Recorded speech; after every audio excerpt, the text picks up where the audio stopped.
Hai, angang natik natana atuk yamna nachin kalido kaigino. Karinoda, migi thabak tawfamda sum lepsilaga aingonda oina onkalaga chaibirisibo. Aidi landabra khali.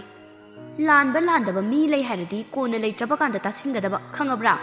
Takpi tambiraktabanina. Imungi midi leirasu wai tasinba yai kainu. Wai tasinba uradi nasana nafam khangna phampham chana phamlaga leinei ekhoi adwaidadi. Mitom natradi adum yai. Imaga inamaga sibu mitoplo. Nate yumsigi mi natabraba. Chagat ngangi sibu kainu.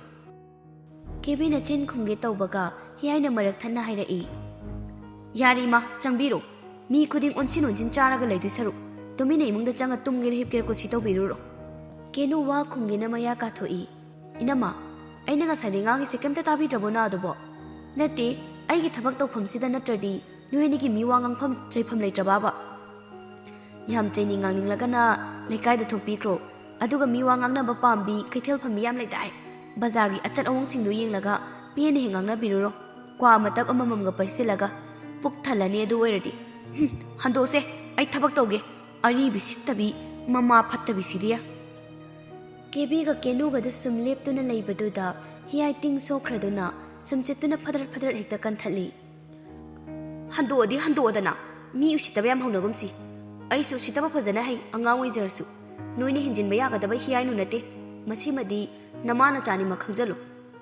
Kai thokche na mukjarino. Hiyai no mathaudo loisinkhre. Mama machani do khoidaw thipana loire.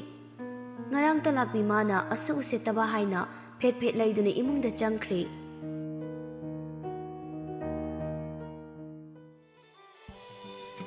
Hiyai no su mathaudo loiraga imungda changlaktuna sumchitto mafam chana thanamlaga kada karai. Thabak loirabo. Loire sak thongadaba khak ngaire. Kainjang thongge harino. Kai chaninge ne? Khangdeda. Aidi nangna thongbado adum yare.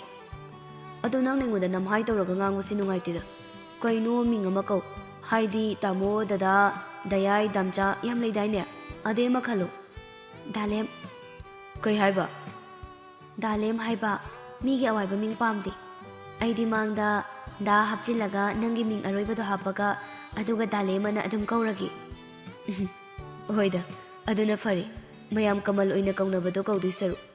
Ai sunangbu hiyai haina sum kauragi ko. Ado ngasidi aina noigi lin manbi anise naisilamabani mi ushitabai. Oi, kaidormi banangdia. Ho migi waita sinphamduda dum lepsin leiba. As hiyai aidi nangse kidawrida lakpada ngari ani sinang chabiradi nangbo. Taning dehe moina ingoda kari henjinba ngamdoino. Nangna dane aigi lingdana lepiyo lamhenbi anise aina para matambige. Adubudi nangi damak adum leptoini. Yare aduna nangwa makhatana ne nganglanu. Aina thokpa sum silakeba. Aina silakpa plan khudingda nangna yagadaba ko. Hoyeba yaduineba. Adu hiyai ngarang dai khak leibada ngairi masida aina nangi michang hekta lekhibado. Moina isi nupina khudomida ungkhre hainaroidro. Khara kuiraga ungkhibadi kem kaidibu. Chien manungan bade hekta ungsin masidi khara phajaba watpa mandro. Taning de nupa nupi na ngamdari nang mi oiraroi. Aduna aina ngamani. Aide aduda khangde khudomi da phamge haibra phamoi haibro. As yare sinupi nang na ngamjaro. Ai waga ngangjararoi. Aduni aigi khudomi gi power se sijanagi. Oise chak thonguro ai lameba. Hiyai no chakhum da kumkhri malemna. Malemi bungo Sisegi kutanang supai he paisingkhre leithok tunaga chatpa yaroidori he handang matangsi adum supai pai ki batabani. Malem nok fet tawna hipthakre.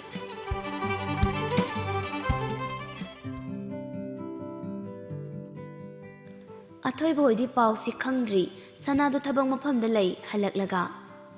Hai Sizau. Thembi su taraduna. Moisam kya ai somda lei ko. Karum danu ne sijanangbo.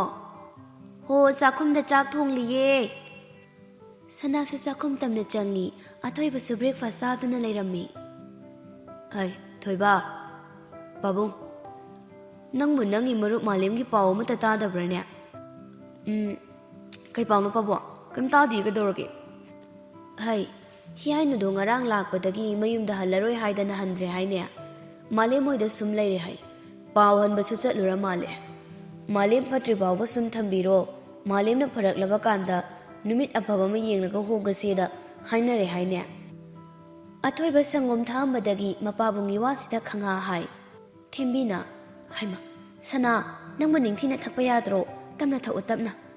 Baba, kaya bano? Malem mo nupi leba. Hoi ni, masida mo phagi tawkhidro. Samkhya kanana pau pibira inu. Ibo haldo ingonda call tawramine. Mana akhoi puna ngahak lau hairakpa. Aduna ngahak yaurursi loisilu. Aduga ne, nangi araiba phaneng phirol kharaga paisilau. Lairiba aniduna kaisu mafi marol pibira moiko. Hoi, chakse loisilamagi. Aduga hana chatlurasi, halaga chanaba. Hai ba, nang su loisaluro. Hoi babu. Athoiba nautonda pau pikri. Nauton su pau tu tabada ngai. Aduba amuk su khalli. Aduna phareda masaga ngamdabaga mama macheduna kaisu seba tawbiroi. Seba tawbinaba laibana phare maning thungjarani khandoi.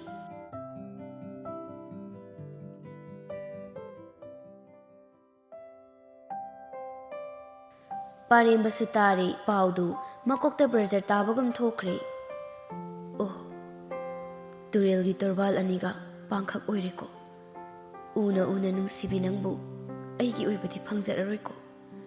Handang mapokidi yahau thengba khoimu oikhre nafamda. Mathangi mapoktuna buleramlabadi nafamda ahanba injaba khoimu oizagiko. Paremba milo pirang su lepa laita sinthajai. Office da lairi haibasu kaukri.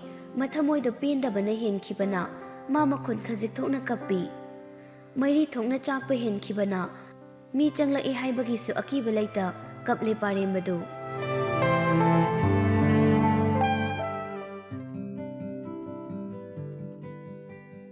Henthoi su paudu tari, paudu hek tabaga phamungde phanekta chongthai.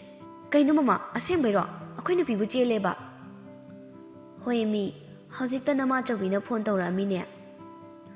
Aduga ngarang na su hairaktaba. Ho moido marang tawbaduda kauri. Kayada ngami nupi nuba mase. Ado ima nupado kaideni haige. Nahangi angangdudani kaino. Ai, yam ngami masi nupise. Angangdo masasu ngamdribaneba. Mana namlai hekta laisalisiba. Wakal yaumandiko. Yari bema kok thadabida lairanuko. Nama sawbina ne makhoida lau. Hiyainu mafi marol thilu cho haibani. Loisalo lau. Kaino ima thila oi haibro. Yari ko thalairanu ni. Ayoro khangu salo shalo cho. Hoi palem lingkhatjaragi. Lao. Ibe thoi thokre. Mandui nupido khangnidana. Nungai ni ma aina kaidaw yengoba. Henthoi porong son dana loisilli. Ibe thoi ka henthoi ga du yauri hiyainu hoida. Ibe yaina. Lao. Henthoi na ma chawbiya kaino aina tarisibo. Hai kaidawrage ne. Nupido thilaroi drop. Thilaroi. Kaigya. Ibe yaina henthoi da su gyan tahalli. Sese sigi bag se masida magi mafi marol khar yaurabani. Masi nangna khara thinbiruro. Aikhoina hauji eta changbadi nungai ta tawbani. Hoi ma chawbi thinge. Ado ai yamdi sawningi ko. Hoini kona sawroba. Haujiki dini amta thinbiruromni nangbo. Hoi. Ai pendeda. Hentoi fet launa bag to pairaga chatkri. Ibe yaina kamai ngangna ni ani se idea. Mache chatkibasida masasi khoirang khoi sauna ba haiduni tawrisi. Makhoi ani punna hek leiramaga matomta ngai haubasida ne pangsauda sauning maduni mana tawrisi. Hoini thaina aina yum palamdaida nangna ai luong khidawrena isaw amuklang amukap tawkhibado ai suning singini ne. As adui matamdo nungmu nungsida. Hoise kari khanba yaba haido nataiga pulaga khara kanaminarasi. Isasi ihang laifam ama khangde. Imungna hangbane isana hangbane thabak amata tawpham khangdre ai. Adubudi kuina laiminaraga yumsibu khangtha thadoktuna chakhibasida tawribani. Ningol mapok haibasi si ngaktani leiche. Khoisu nungsiraba iyum ima baba aikhoigi asada sakhiba ina kupa sangai. Piktak tawna magul leina sakhiba manglan kaya machawai bai khoina mangkhiba sagatkiba ꯅꯨꯡꯁꯤꯔꯕ ꯏꯄꯥꯝ ꯂꯝꯗꯝꯗꯣ ꯊꯥꯗꯣꯛꯂꯝꯗꯨꯅ ꯅꯨꯄꯥ ꯃꯌꯨꯝꯁꯤꯗ ꯂꯥꯛꯈꯤꯕ ꯅꯠꯇ꯭ꯔꯅꯦ ꯏꯆꯦ? ꯃꯥꯅꯤ ꯃꯥꯅꯤ, ꯅꯨꯡꯁꯤꯔꯕ ꯏꯃꯥ ꯄꯥꯕ, ꯏꯁꯨꯡ ꯏꯃꯥꯟꯅꯕꯤ, ꯑꯍꯜ ꯂꯃꯟ ꯀꯌꯥꯕꯨ ꯍꯨꯟꯗꯣꯛꯂꯝ ꯅꯨꯡꯁꯤꯕ ꯃꯥꯅ ꯍꯦꯜꯂꯤ ꯍꯥꯏꯗꯅ ꯂꯥꯛꯈꯤꯕꯅꯤ. ꯑꯗꯨꯅꯤ ꯏꯆꯦ, ꯃꯥꯒꯤ ꯃꯇꯝ ꯌꯧꯔꯛꯂꯕꯗꯤ ꯑꯩꯈꯣꯏꯅ ꯊꯤꯡꯉꯨꯕ ꯉꯝꯕ ꯅꯠꯇꯦꯗ ꯏꯆꯦ. ꯏꯆꯥ ꯅꯨꯄꯥ ꯄꯣꯛꯂꯒꯅ ꯃꯤꯒꯤ ꯃꯆꯥ ꯅꯤꯡꯉꯣꯜꯕꯨ ꯏꯃꯧ ꯑꯣꯏꯅ ꯄꯨꯔꯛꯄ, ꯏꯆꯥ ꯅꯤꯡꯉꯣꯜ ꯄꯣꯛꯂꯒꯅ ꯃꯤꯒꯤ ꯃꯆꯥ ꯄꯥꯈꯪꯗ ꯑꯣꯡꯈꯤꯕ ꯍꯥꯏꯕꯁꯤ ꯆꯠꯅꯕꯤꯅꯤ. ꯍꯤꯡꯃꯤꯟꯅꯕꯗ ꯅꯨꯄꯥ ꯅꯨꯄꯤ ꯑꯅꯤꯃꯛ ꯆꯪꯏ. ꯑꯗꯨꯅ ꯃꯥꯒꯤ ꯍꯤꯡꯅꯕ ꯊꯤꯔꯛꯄꯗ ꯃꯥꯒꯤ ꯊꯃꯣꯏꯅ ꯈꯣꯏꯗꯥꯖꯕ ꯈꯣꯏꯗꯥꯖꯕꯤ, ꯀꯅꯥꯒ ꯅꯨꯡꯁꯤ ꯋꯥꯏꯊꯨꯡꯅꯕ ꯂꯣꯏꯅ ꯄꯥꯝꯅꯩꯗꯣ. ꯃꯃꯥ ꯃꯄꯥ ꯑꯣꯏꯕ ꯑꯩꯈꯣꯏꯒꯗꯤ ꯄꯨꯟꯁꯤ ꯆꯨꯞꯄꯒꯤ ꯂꯩꯃꯤꯟꯅꯧ ꯇꯝꯂꯝꯗꯦꯗꯣ. ꯄꯦꯟꯊꯣꯛꯅ ꯍꯤꯡꯅꯕ ꯍꯥꯏꯕꯁꯤꯅꯅꯦ ꯃꯤꯑꯣꯏꯕꯒꯤ ꯃꯆꯠꯅꯤ ꯏꯆꯦ. ꯃꯥꯅꯤ ꯏꯕꯦꯊꯣꯏ, ꯑꯗꯨꯕꯨ ꯈꯪꯉꯤ ꯏꯆꯦꯒꯤ ꯅꯐꯝꯗ ꯍꯧꯖꯤꯛ ꯅꯨꯡꯉꯥꯏꯇ꯭ꯔꯤꯕꯁꯤ ꯅꯨꯡꯁꯤꯕꯤ ꯅꯆꯥ ꯅꯤꯡꯉꯣꯜꯅ ꯃꯤꯒꯤ ꯑꯣꯏꯈꯤꯕꯁꯤꯗꯅꯤ. ꯑꯗꯨꯕꯨ ꯅꯨꯄꯥ ꯃꯌꯨꯝꯗ ꯂꯩꯈ꯭ꯔꯕꯁꯨ ꯊꯃꯣꯏꯗ ꯆꯦꯅ ꯀꯤꯗꯨꯅ ꯊꯝꯈꯤꯕ ꯅꯨꯡꯁꯤ ꯃꯔꯤꯗꯨꯗꯤ ꯀꯩꯗꯧꯅꯨꯡꯗ ꯇꯠꯂꯣꯏꯗ ꯏꯆꯦ. ꯐꯔꯦꯁꯤ ꯂꯥꯛꯑꯣ, ꯆꯥꯛꯁꯨ ꯆꯥꯔꯝꯈꯤꯔꯣꯏ, ꯈꯔ ꯆꯥꯊꯣꯛꯅꯕ ꯇꯧꯔꯨꯔꯁꯤ ꯂꯥꯛꯑꯣ ꯏꯆꯦ. ꯏꯕꯦꯊꯣꯏꯅ ꯊꯦꯝꯗꯨꯅ ꯏꯕꯦꯌꯥꯏꯕꯨ ꯆꯥꯛ ꯄꯤꯖꯩ. ꯈꯣꯏꯃꯨꯗꯤ ꯑꯣꯐꯤꯁ ꯆꯠꯈꯤ. ꯃꯥꯁꯨ ꯃꯆꯥꯒꯤ ꯅꯨꯡꯁꯤꯕꯗ ꯉꯥꯎꯔꯕꯅꯤ. ꯅꯨꯡꯁꯤꯕꯤ ꯃꯆꯥꯅ ꯂꯥꯞꯅ ꯂꯩꯈꯤꯕꯁꯤꯗ ꯆꯥꯐꯝ ꯊꯛꯐꯝ ꯈꯪꯖꯗꯦ. ꯃꯤꯃꯥꯡꯗ ꯅꯨꯡꯉꯥꯏꯇꯕ ꯁꯛꯐꯝꯁꯤ ꯎꯠꯇꯅꯕ ꯍꯣꯠꯅꯕꯗꯁꯨ ꯑꯋꯥꯕ ꯑꯃ ꯑꯣꯏꯖꯩ. ꯃꯃꯥ ꯃꯄꯥ ꯑꯣꯏꯕꯁꯤꯡꯅ ꯃꯆꯥꯕꯨ ꯅꯨꯡꯁꯤꯕꯁꯤꯗꯤ ꯀꯔꯤꯒ ꯆꯥꯡꯗꯝꯅꯒꯅꯤ? ꯃꯁꯥꯗꯒꯤ ꯍꯦꯟꯅ ꯃꯆꯥꯁꯤꯡꯕꯨ ꯅꯨꯡꯁꯤꯕꯅꯤ.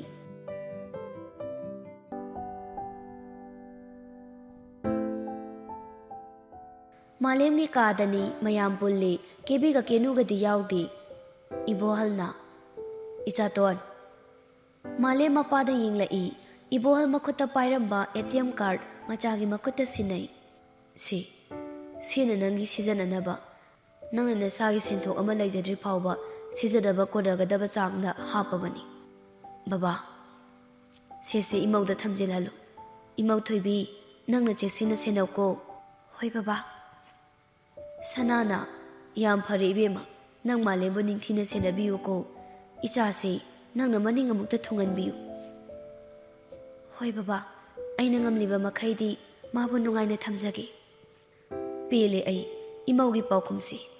ꯄꯥꯕꯨꯡꯅ ꯍꯣꯔꯦꯟꯗꯤ ꯉꯥ ꯁꯣꯏꯗꯅ ꯂꯩꯔꯛꯀꯅꯤ. ꯏꯃꯧꯒꯤ ꯈꯨꯠ ꯌꯦꯡꯊꯣꯛꯁꯤꯀꯣ ꯃꯌꯥꯝ. ꯌꯥꯏꯌꯦ ꯄꯥꯕꯨꯡ. ꯁꯤꯖꯥ, ꯋꯥꯔꯤ ꯁꯥꯍꯧꯀꯣ. ꯏꯕꯣꯍꯜ, ꯑꯩꯈꯣꯏ ꯑꯅꯤ ꯊꯣꯛꯑꯁꯤꯀꯣ. ꯐꯅꯤ ꯁꯝꯈ꯭ꯌꯥ.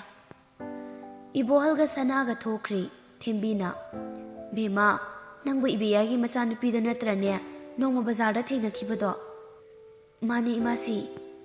ꯐꯔꯦ ꯐꯔꯦ, ꯅꯤꯡꯊꯤꯅ ꯑꯩꯈꯣꯏ ꯃꯥꯂꯦꯝꯕꯨ ꯁꯪꯕꯤꯌꯨꯀꯣ. ꯌꯥꯝ ꯋꯥꯖꯔꯛꯂꯕꯅꯤ ꯏꯆꯥꯁꯤ. ꯍꯣꯏ ꯏꯃꯥꯁꯤ. ꯁꯦꯁꯦ, ꯅꯪꯒꯤ ꯁꯦꯠꯅꯕ ꯈꯔ ꯄꯨꯔꯛꯄꯅꯤ, ꯂꯧꯁꯤꯜꯂꯨ. ꯑꯋꯥꯠ ꯑꯄꯥ ꯂꯩꯔꯗꯤꯅꯦ ꯏꯃꯥꯁꯤꯗ ꯍꯦꯛꯇ ꯍꯥꯏꯔꯛꯎ ꯏꯃꯧꯁꯤꯗꯤ. ꯏꯃꯥꯁꯤ ꯂꯩꯔꯤꯀꯣ.